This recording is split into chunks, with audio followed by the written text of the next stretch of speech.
Не істеді сіздің ішіңіздегі? Шуылдап жатқан дауыстар затихли. Тыныштық тапты сіздің ішіңіздегі дауыс.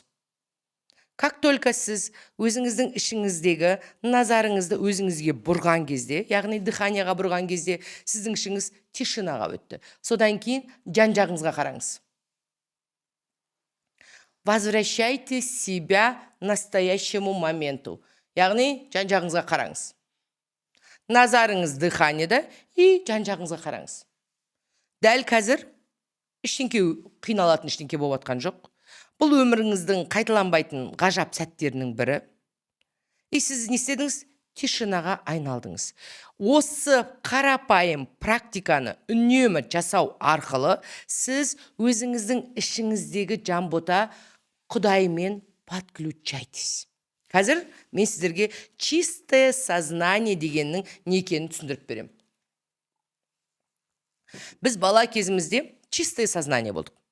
Таза парақ болдық, біздің басымызда ешқандай ойлар болған жоқ. Мына ол кезде аса қатты қалыптаспады. Содан кейін біздің умымыз ақырын әртүрлі тұжырымдар айта бастады. Әке шешем мынандай, өмір мынандай, мен мынандаймын деген бізде әртүрлі программалар қалыптаса бастады. Сол кезеңдерде біз чистое сознание болған кезімізде бізге бүкіл әлем, бүкіл өмір өте қатты ғажайып болды. Бізге настолько ғажайып болғаны соншалық біз жаңағы простой кәдімгі тастардан, шыны ыдыстардан, жаңағы қазына жасап, соған кішкентай балаша шаттандық. Балмұздақтың дәмі керемет болды. Аспанға қарасақ біз есімізден танып қуандық. Гүлдердің иісінен кәдімгідей шаттандық. Осының барлығы, сезімдердің барлығы не істейді? Жоғалып кетті біз. Жылдармен мы начали, Абайдың сөзі бар ғой, қартайдым, қайғы ойладым, денем ауыр. Яғни әртүрлі ойларға погружаться етіп, ой арқылы өзіміздің бақытсыз екенімізді күндіз-түні өз-өзімізге айтып, мен бақытсызбын, мен ақшам жоқ, менің өмірім жаман деген сөздер айтып, біздің денеміз не істеді? Ауырлап кетті. Яғни мы потеряли легкость. Сол дыханияға назар аударған сайын, сен өзіңді қазіргі шаққа қарай возвращать етіп, чистое сознанияға айналған сайын, сен өзіңді қайтадан жамбота жеңілдете бастайсың. Яғни сен өзіңнің программаларыңа қарай өтпейсің. Дыхание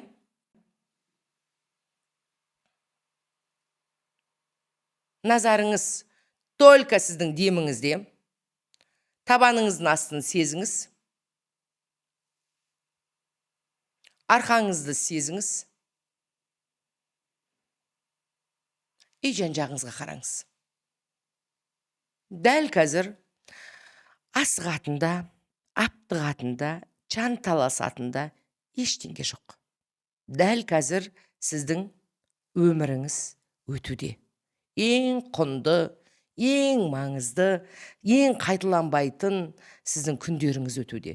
Осы сезіммен өзіңізді ақырын возвращайте.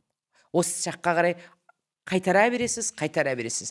Квантовый скачок жасау үшін Джо Диспенза айтады. Адамдардың барлығы, жасақсы келген адамдардың барлығы тек қазіргі сәтте өмір сүру керек дейді. Енді сіз жамбота өзіңіздің фокусыңызды ішіңізге қойдыңыз ғой, мына жердің ішінде сіз тұрсыз.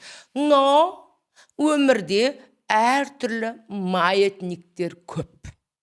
Яғни сіздің энергияңызды алатын, сіздің реакцияңызға тәуелді әртүрлі өмірде оқиғалар болады. Мысалға, сіз таңертең ұйқыдан тұрдыңыз, например, сіз кеше маған не істедіңіз, араларыңызда реакция бердіңіз. Яғни энергияңыздың 100% энергияңыздың 50%-ін маған бер жібердіңіз. Либо сіздің өміріңізде ақшасыздық келіп қалуы мүмкін, либо сіздің өміріңізде бір қарыз қысуы мүмкін, либо сіздің өміріңізде әртүрлі оқиғалар. Ұйқыдан тұрдыңыз, сіздің өміріңізде, яғни оқиғалар бола бастайды.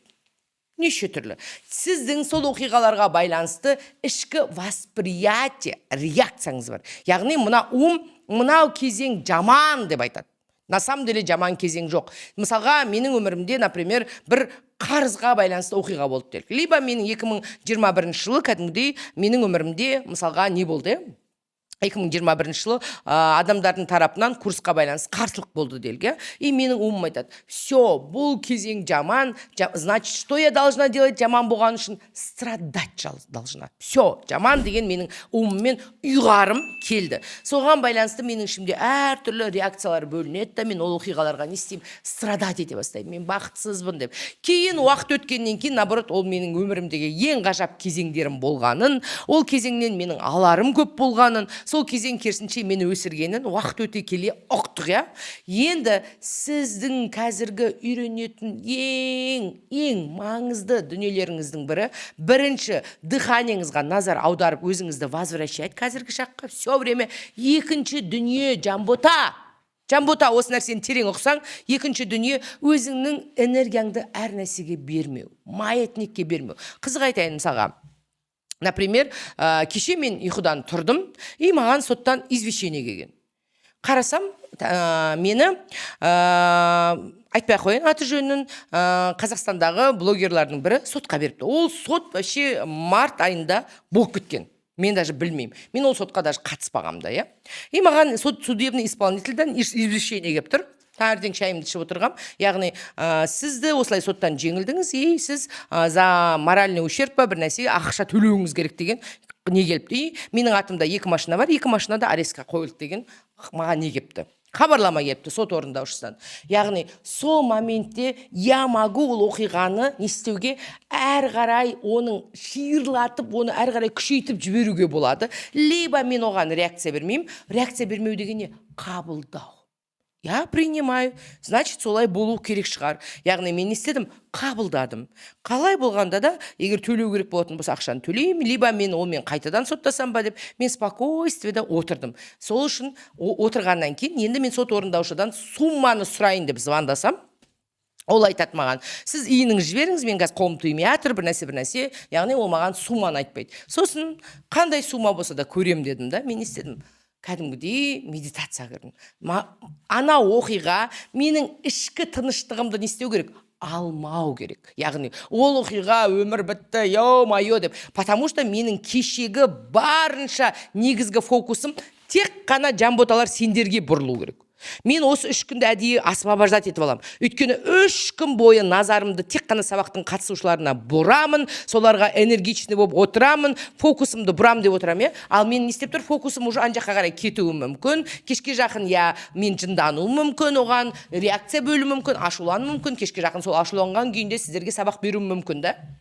Сосын мен істедім, медитацияға кіріп, жүрегімді барынша ашып қабылдадым. Мысалға, мен кіммін, мен сотқа бермейтіндей. Біздің эго. Сен сотқа берілмеуің керек, сен қайғырмауың керек, сен қиналмауың керек, сен адамнау деп әртүрлі нәрселерді айта береді.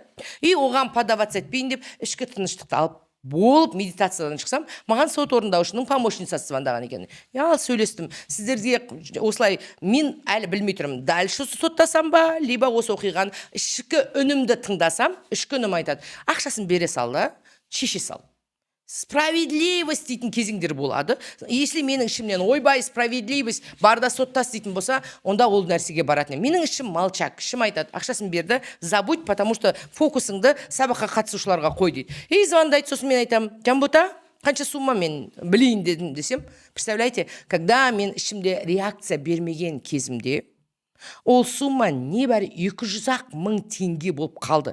Яғни, сіздер өмірлеріңіздегі оқиғаларға слишком қатты, жаңағы ол оқиғаларға реакция бөліп, одан страдать етіп, ол нәрсені қайғыра бастаған кездеріңізде, сіз ол оқиғаның ушығуына, оның әрі қарай қиналуыңызға, өзіңізді бақытсыз сезінуіңізге, біраз ғұмырыңызды жіберіп қоясыздар. Жанботалар, бұл өмірде ең маңызды сіздің өміріңіз болып табылады. Ол өмірді сен ақшаға да сатып аламайсың. Ол өмірді сен жаңағы миллиардтаған байлыққа да ала алмайсың. Әлемде мысалға қаншама миллиардерлер, пәлен бай ақшасы бар қазір өмірден өтіп бара жатыр. Олар үшін бір күннің өзі маңызды. Сізде ең құнды өмір бар. Өмір, одан артық ештеңе жоқ, иә. И ол өмірді мы можем профукать, біреуді жөндейміз бе, барлық нәрсеге реакция беріп, либо ол өмірді мы можем өзіміздің реакциямыз ұстап тұруға. Мысалға, менің өмірімде, қараңыздаршы, бір кезеңдерде қарыздан шыға алмай қойдым. Қатты қарызға кіріп кете берем. бір жаңағы ақшасыздыққа все время мен ақша табамын, жұмыс істеймін, бірақ куда-то уходит мои деньги. Все время. Яғни обязательно бір жыртық пайда болады, соған жіберім керек болып қалады. Біреудің проблемасы болады, соған күтпеген жерден еще бір проблема шығып кетеді. Яғни ақшам кетіп жатыр да.